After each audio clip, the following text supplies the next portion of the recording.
Let's just watch this clip. And you can see this is a statement. Donald Trump was directly involved. It's his ceasefire. Well, this is what I say. You got to turn that volume down, yeah. We had to crank the volume because of the... Because he can't talk that loud. Biden was talking about this. According to diplomats who were involved firsthand in the negotiation, President Biden refused to put any pressure on Netanyahu. And ultimately, they gave up that any deal would happen. It was... And Don, you and I talked about President Trump. I have no love, and I don't want to give Trump any credits, but I know but I am in the business of telling the truth. Same. Good for you. Donald Trump's intervention has been monumental in making the ceasefire deal possible, and just she said Donald Trump to make people understand, President Biden not only refused on multiple occasions to put any pressure on the Prime Minister of Israel to do any deal. People who were involved in the negotiation, including Israeli negotiators, told me firsthand that very often they felt that he was more than backing the negotiating team, the Israeli negotiating team. He was backing the Prime Minister agenda and his desire to stay in office. The Israeli media and Israeli ministers, including Ben-Gvir, today confirmed that it was President Trump. Yeah. Israeli media also confirmed that Netanyahu was already gave up on the hostages. He was willing to sacrifice the hostages for his political desire to stay in power. However, Donald Trump happened to be a transactional president, happened to be a transactional man. He wanted to come to the White House with a win. And that was always his approach. Let me ask you this then. So why did they not wait until he took office, which is just going to be in about a week? Because he didn't want to deal with this issue as he get into office. He wanted this issue off the table. Why wait? Okay. Yeah, if you can get it done, why? Exactly. I think Donald Trump would like to have started off. We know Donald Trump, the day of his inauguration or on the day to announce a ceasefire. The fact that it happened on Biden's watch, I think that leads many people to question whether it was. And look, I'm not saying that you're wrong. No, let me just try something for you, Donnie boy.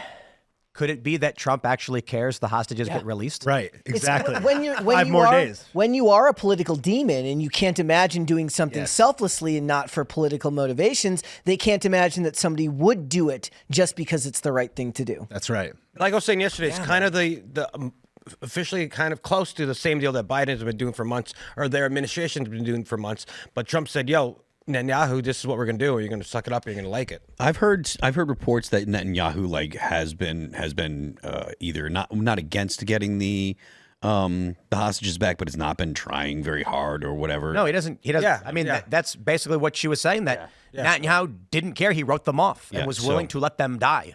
Mm-hmm. And then Donald. See, here's the thing. Brett hit the nail on the head with the hammer. These people are projecting.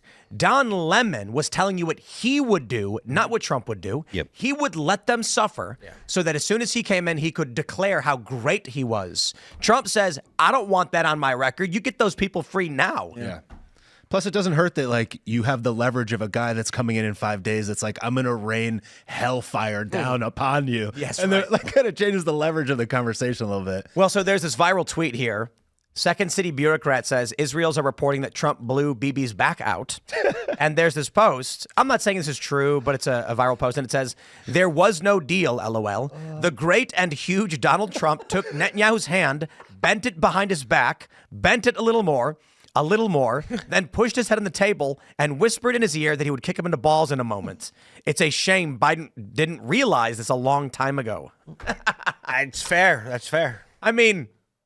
I'm just gonna pretend that that's the case. Look, remember, the United States has always had just because as much as Donald Trump is going to do great things and has done great things just by the force of his personality, the reason that people listen is because he's the president of the United States. That means that it's the United States power, soft power and military power, that actually does the job. So Biden could have done this at any point. If he had the balls and people believed that he would follow through, he could have called up Bibi and said, look, this is going to happen. Mm-hmm. And there's any number of different levers of power that the United States has had at its disposal for the entire time that Joe Biden has been president, and Joe Biden is too inept or too much of a coward to actually do it. So it's great that Donald Trump did this. It's awesome.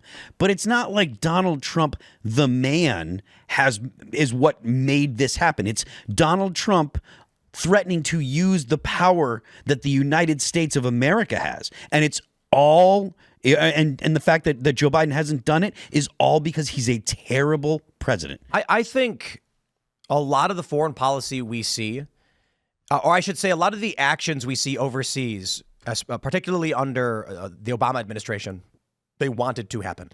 The spread of ISIS, the deep state, Obama wanted ISIS to dismantle Bashar al-Assad's government in Syria. So they go, oopsie, it just happens. When it comes to the war with Israel and Hamas, Joe Biden and the Democrats want it to happen. Donald Trump, look, you take a look at Ukraine. The war the war is escalating. It's coming up to the point of war and civil war under Obama. Trump gets in, nothing. Stops. Yeah. ISIS crushed. Then Joe Biden gets in, war everywhere. I'm sorry, but I see a pattern. When these warmongers, there's a reason we call them that, get in power, war just happens all over the place. And then when Trump gets to power, it doesn't. And in fact, it's stopping. I think the only reason Joe Biden, it didn't happen is because Joe Biden intentionally didn't want it to.